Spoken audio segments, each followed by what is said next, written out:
Classificação indicativa. Livre para todos os públicos.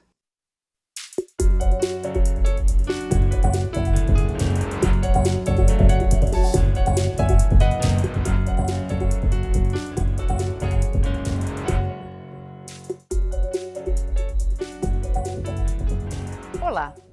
O Brasil vive a pior recessão desde 1948, quando começou a série histórica de acompanhamento do crescimento da economia. O Produto Interno Bruto Nacional caiu 7,2% em 2 anos. Nas ruas, esses números são visíveis nos 12 milhões de desempregados e no aumento de quase 500 mil famílias voltando ao Bolsa Família. Mas nem tudo é má notícia e depois de quase 2 anos o país mostra uma pequena recuperação do emprego. A agência de risco Moody's também melhorou a nota de crédito do país de negativa para estável. Será que o pior já passou? Esse é o tema do Câmara Debate, da Rádio da TV Câmara, que convidou os deputados Silvio Torres, do PSDB de São Paulo, e Valdenor Pereira, do PT da Bahia, para conversar sobre esse tema. Chegamos ao fundo do poço e agora começamos a subir, deputado Silvio Torres. Olha, os indicadores, nos levam a essa percepção. Agora, de qualquer forma, pelo fato de nós termos passado por uma recessão tão prolongada e tão dura, eu acho que ainda deveremos dar algum tempo para que isso se mostre sustentável. Nós temos essa realidade triste que você mencionou, de milhões e milhões de desempregados. Ainda temos muitas empresas trabalhando, ou no caso da indústria, com capacidade ociosa, ou empresas trabalhando com o mínimo de funcionários, demitindo funcionários ainda. Nós temos investimentos públicos cada vez menores, os municípios, os estados, assim como a União, sofrem muito com a queda das arrecadações, mas eu acho que isso já inspirou algum otimismo, na sociedade, especialmente nos agentes econômicos. Nós temos percebido, nas conversas que temos nos diversos segmentos, que há uma esperança ainda maior. E nós esperamos que nos próximos meses isso se confirme e o Brasil possa, neste ano ainda, crescer um pouco e, quem sabe, a partir do ano que vem, ter um crescimento sustentado. Pois é, deputado Valdenor, o ministro da Fazenda, Meirelles, ele previa aí um crescimento de até 3% em 2018. O presidente do Banco Central, Ilan Goldfarb, também está otimista de que agora vai. Como é que o senhor está vendo essa questão? Olha, na verdade, desde o afastamento da presidenta Dilma Rousseff, que se criou uma ilusão da retomada econômica. Eu me lembro muito bem que o presidente da Riachuelo, naquele período pré-afastamento da presidenta Dilma, dizia que era só afastar a presidenta que o PIB iria dobrar. Houveram também outras manifestações de grandes empresários que afirmavam que o afastamento da presidenta Dilma Rousseff representaria a imediata retomada de investimentos no Brasil. E, infelizmente, não foi isso que aconteceu. Já se passaram quase um ano do afastamento da presidenta, através de um golpe institucional parlamentar, e o que a gente está percebendo, esse é o meu sentimento e é o sentimento também de muitos economistas brasileiros, e mais do que dos economistas do povo brasileiro, que a economia, ao contrário, aprofundou a sua crise, no ano de 2016, a queda do PIB foi de 3,6% e não há sinais de recuperação.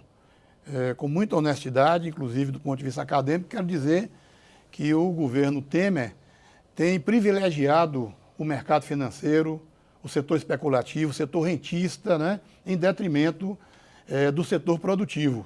A gente vem acompanhando uma preferência do governo Temer em privilegiar, em dar maior atenção ao setor especulativo em detrimento do setor produtivo, e em razão disso que nós estamos experimentando, de fato, uma recessão ainda mais acentuada, do que aquela pré-impeachment, pré-afastamento da presidenta Dilma Rousseff do governo brasileiro.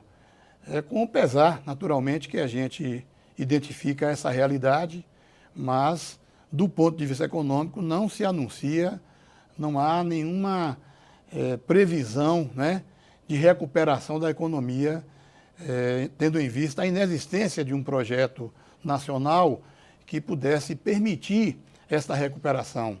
Nós temos, naturalmente, apresentado nos debates propostas a respeito da necessidade dessa recuperação, naturalmente com a participação e intervenção do governo federal, aumentando o crédito para a produção e para o consumo, né? Restabelecendo ou pelo menos mudando a política do imposto de renda, aumentando o limite da isenção para permitir maior recurso na economia, porque, Vânia e deputado, é muito simples a explicação da economia. O crescimento econômico é um ciclo virtuoso da economia que se caracteriza pela ampliação da produção em razão do crescimento da demanda. Se existir demanda, aumenta-se a produção, as empresas contratam empregados, as empresas compram matéria-primas e bens de capital e a economia se desenvolve, a economia cresce. Mas não há sinais de que isso esteja acontecendo. Deputado Silvio Torres, então, normalmente a economia brasileira nas últimas décadas tem sido bastante dependente do Estado tomar esse papel que o deputado Valdenor tem dito, quer dizer, o Estado promover criar políticas, financiar políticas que estimulem a economia. O governo está anunciando agora um corte no orçamento para manter o orçamento dentro dos limites do ajuste fiscal. O senhor acha que isso pode prejudicar essa tentativa, esse momento de recuperação, porque vai corte nos gastos do governo, a economia responde mal em geral no Brasil? Agora, primeiro, todo respeito ao deputado Valdenor, eu acho que os sinais estão claros. Os números macroeconômicos é que estão dizendo que houve uma reversão. Isso não é, digamos assim, é notícia oficial, né? Tecnicamente, a inflação já está convergindo para o centro da meta, praticamente. Está previsto chegar até o final do ano com menos de 4,5%. Saiu de 10 e tanto, que era no tempo do governo anterior. Da mesma forma que a inflação está sendo controlada, os gastos públicos, que nós tínhamos um déficit público ano passado, e não era déficit do atual governo, era um déficit que veio fruto da política equivocada, das políticas equivocadas do governo anterior, que estava previsto com 170 bilhões de reais, que baixaram para em torno de 158, 159. Ainda este ano, os efeitos perversos, né, da má condução da política econômica no Brasil vão provocar um déficit de no mínimo 140 bilhões de reais, que você se refere como talvez inibidor de crescimento. E o que isso vai provocar? Como já está sendo feito, vai provocar uma limitação de investimentos públicos. E isso é decorrência de não adianta você querer ter boa vontade de fazer investimentos se você não tem de onde tirar, né? O Brasil estava devendo investimentos na infraestrutura já há algum tempo. O ano passado fechou o ano cortando programas essenciais que não podem ser retomados. Nós fizemos há pouco aprovamos a PEC 240 para poder conter o gasto público, limitar o gasto público, e nós já estamos vendo que ainda é cedo para ter esses efeitos. Nós vamos levar um bom tempo para recuperar a capacidade. O governo está tomando providências que eu acho bastante positivas, está privatizando setores e concessionando setores que só davam prejuízo, que não traziam nenhum benefício, mal administrados.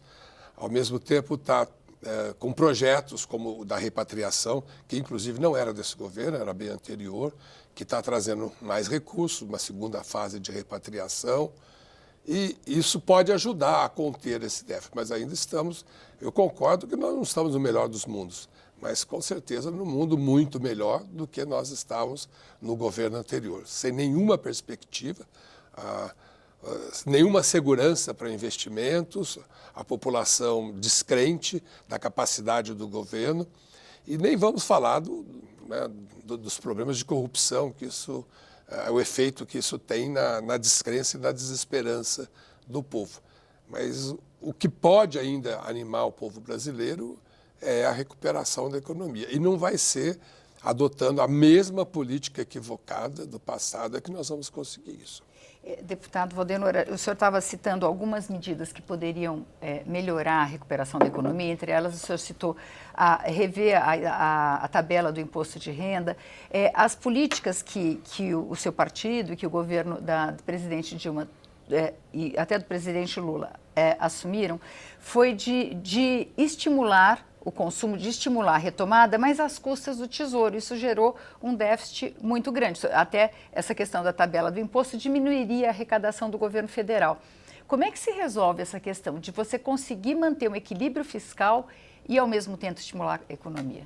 Pois é, vejam só, é impossível pensar no crescimento da economia apenas com a decisão de cortar gastos.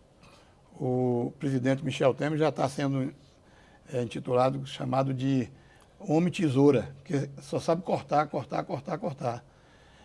Isso é elementar na teoria econômica de que crescimento econômico se faz com estímulo à demanda, ao consumo e à produção. É impossível promover o crescimento econômico de qualquer país capitalista que não seja através do estímulo ao consumo para gerar produção, a produção, por sua vez, gerar renda, né? A renda, por sua vez, gerar poupança para novos investimentos e gerar consumo, naturalmente. Então, isso é um método, vamos dizer assim, elementar da economia para explicar que promover crescimento com congelamento de gastos e investimentos, como foi decidido através da PEC 241, PEC 55 do Senado Federal, por 20 anos. Né? Cortar salários de servidores, acabar com a política de valorização do salário mínimo. Então, são medidas que eu também, respeitosamente, me dirijo ao deputado Silvio e também aos próprios dirigentes do governo federal, são medidas contestadas, né? No campo da economia, como medidas que não serão capazes de promover o desenvolvimento econômico e o seu crescimento. Crescimento econômico se faz, por exemplo, com a readequação da política cambial, que hoje prejudica a indústria nacional e prejudica também o agronegócio. Nós precisamos promover uma adequação da política cambial para melhorar a capacidade competitiva das nossas empresas e especialmente da indústria nacional. Nós precisamos, enquanto Estado, respondendo à sua pergunta, estimular, de fato, o consumo através da ampliação do crédito, né? Através da ampliação de políticas sociais, por exemplo, como o Bolsa Família, que já se mostrou uma política eficiente, né? De distribuição de renda e que, por sua vez, estimula o consumo e a atividade econômica nos pequenos municípios do Brasil, tá certo? A própria questão do imposto de renda, embora reduza de um lado a capacidade arrecadatória do Estado, mas de outro lado estimula também a atividade econômica. E é importante a gente destacar também, deputado Silvio, no campo da ampliação da arrecadação, a adoção de políticas que nenhum governo, é bom que se diga e seja reconhecido a respeito disso, nem os meus governos, os governos que eu defendi, foram capazes de adotar, que é a questão da taxação das grandes fortunas, a taxação de lucros e dividendos, a taxação sobre heranças, né, que poderiam ser também instrumentos importantes para aumentar a arrecadação do país, respondendo, né, à necessidade de investimentos para a dinamização da economia. Bom, a gente vai fazer um pequeno intervalo e volta daqui a pouco.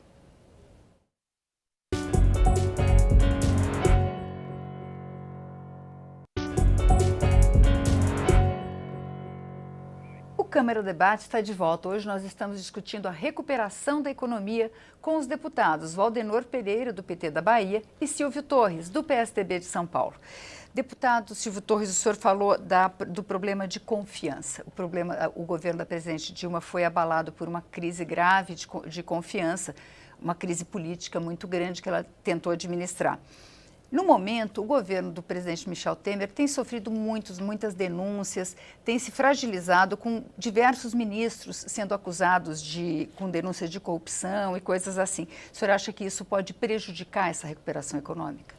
Olha, então, na verdade, a âncora da recuperação econômica, a âncora da confiança, do restabelecimento da confiança, o âncora é o Ministério da Fazenda. O ministro Henrique Meirelles e a sua equipe são pessoas muito respeitadas, tanto internamente quanto internacionalmente. O ministro Henrique Meirelles ficou praticamente 10 anos no governo Lula, nos 2 governos Lula e mais algum tempo depois. E os demais, o presidente do Banco Central, o Ilan, é uma pessoa muito respeitada, e toda a equipe, né, que a gente teve a oportunidade de conhecer. O ministro Diogo de Oliveira, também do Planejamento, inclusive fez parte do governo anterior um bom tempo. Eu acho que, quando eles assumiram o controle da economia, os problemas políticos, e mesmo os problemas que envolvem a Lava Jato e tal, não foram negligenciados, não foram esquecidos, mas houve uma esperança ao saber que tem gente competente que tem o rumo para a economia. O deputado Valdenor falou sobre a importância do consumo. É importantíssimo. O consumo movimenta o comércio, que movimenta a indústria, que movimenta os serviços, enfim, ele é fundamental. Só que é uma política esgotada, foi até o limite, podia ser. Os governos anteriores, especialmente o governo Dilma e o segundo governo do Lula, apostaram tudo nisso. Num momento em que a realidade mundial ajudava muito, a economia mundial estava bombando. Quando veio a crise, e aí nós fomos abalados naquilo que nós tínhamos como principal receita exterior, que eram as exportações de matéria-prima e de produtos primários, começamos a sentir falta dessa enxurrada de dólares, como lembrou aqui o deputado, que é importante, e começamos a ter que conviver com a nossa própria poupança, com a nossa própria capacidade. E fizemos isso, né, até onde era permitido. Acumulamos uma reserva que nos permitia inspirar alguma confiança para não haver aquela quebradeira geral que chegou a acontecer em países frágeis, como a Grécia e outros. Mas, ao mesmo tempo, ficamos com essas reservas intocáveis. Elas não poderão ser tocadas e não poderão sustentar sozinha a confiança, mas ao menos não deixa que o Brasil perca ter o rebaixamento de notas ainda maior, né, que nós chegamos a ter. Ainda não estamos no grau de investimento, mas estamos começando a recuperar. E como é que seria possível manter essa política de incentivo ao consumo se o crédito chegou às alturas?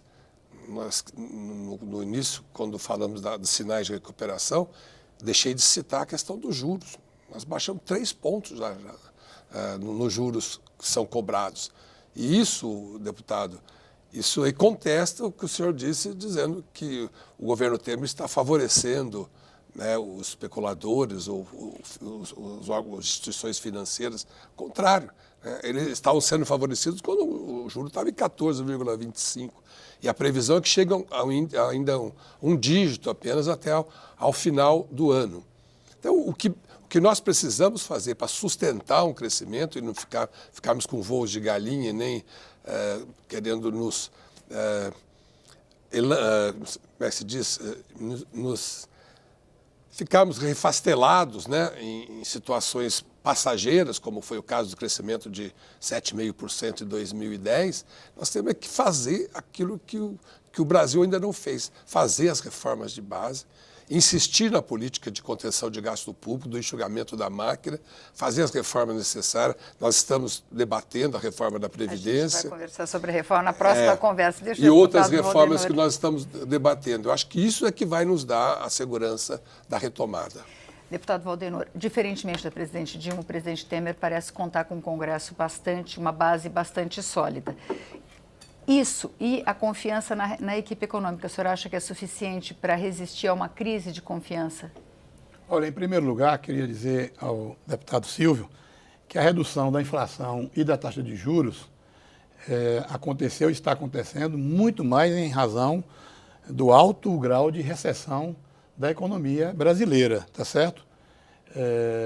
E não por uma decisão de política macroeconômica do governo Michel Temer. E os benefícios que são destinados ao mercado financeiro não se resumem apenas à taxa de juros. A gente está vendo aí algumas reformas que nós vamos tratar mais adiante, né, Vânia? Que você já destacou, que apontam claramente para atender demandas reclamadas e exigidas pelo setor especulativo e o capital financeiro no Brasil. Agora, a questão da crise política, de fato, é importante que a gente possa destacar como o fator de maior instabilidade, inclusive da economia.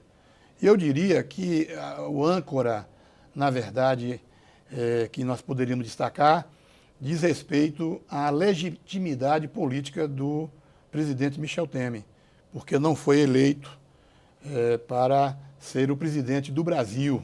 E a gente percebe, Vânia e telespectadores, que a temática da corrupção, na verdade, foi uma verdadeira cortina de fumaça, porque a corrupção, as delações, a Operação Lava Jato está mostrando que o núcleo duro do governo Michel Temer hoje está atolado, totalmente atolado em esquemas de corrupção.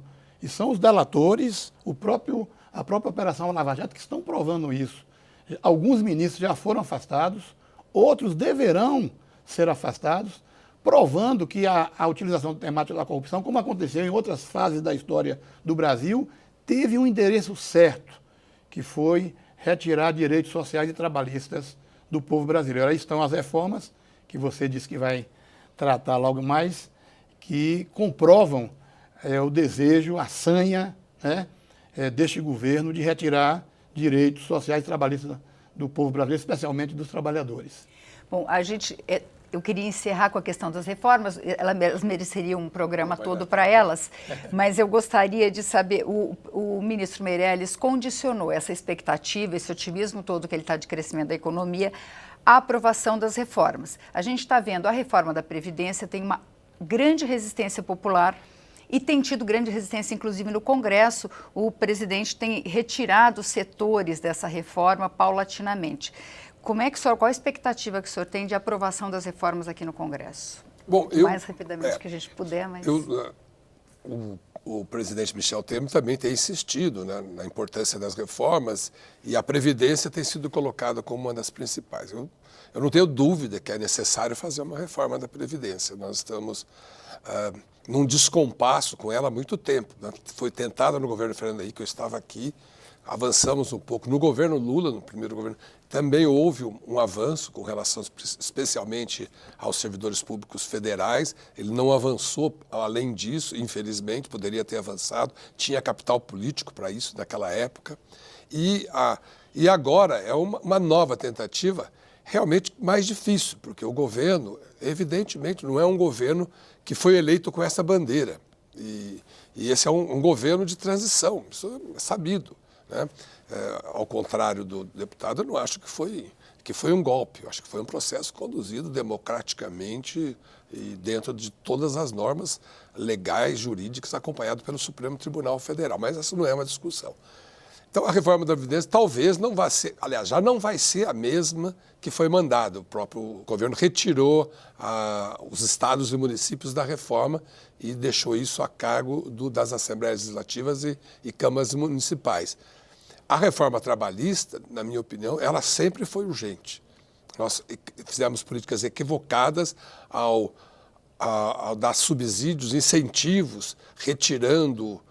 para alguns setores, retirando uma carga tributária de alguns setores, e deixamos de fazer o mais importante, que é fazer uma modernização da legislação trabalhista.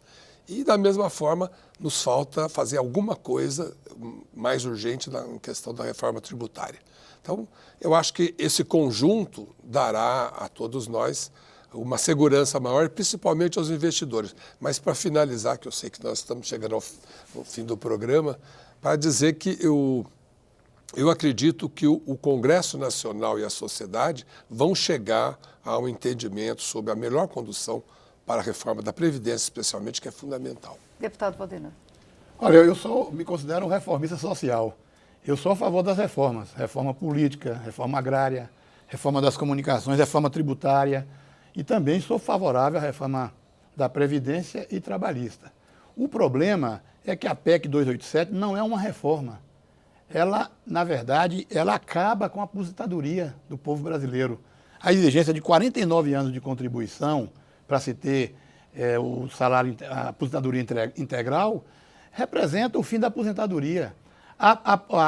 Eu sou membro da Comissão Especial da Reforma Trabalhista.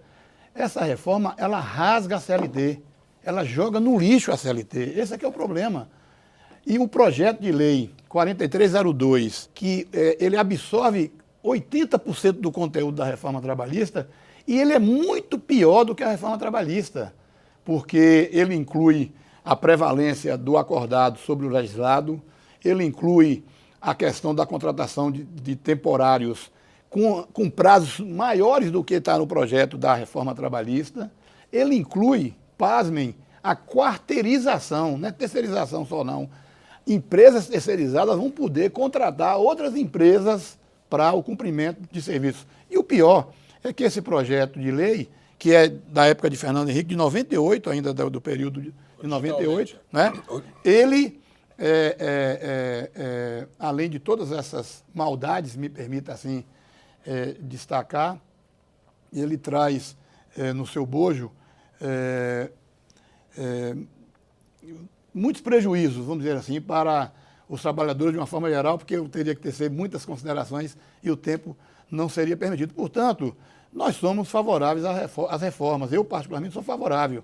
É necessário adequações, tanto na lei da Previdência como na lei trabalhista, para as devidas adequações, né, impostas pela economia, pela conjuntura. Todavia, de forma muito sincera, deputado Silvio, eu sei que o senhor também, em parte, concorda com isso, essas duas reformas representam um tiro no coração dos trabalhadores. Uma afronta aos trabalhadores brasileiros. Tá certo? Concordo, não. Porque rasga a CLT e acaba com a aposentadoria do povo do nosso país. Muito obrigada, deputados. O Câmara Debate termina aqui. Você pode rever ou compartilhar este ou outros programas na nossa página, câmara.leg.br/Câmara Debate. Nós também estamos no YouTube. Obrigada pela audiência e até a próxima.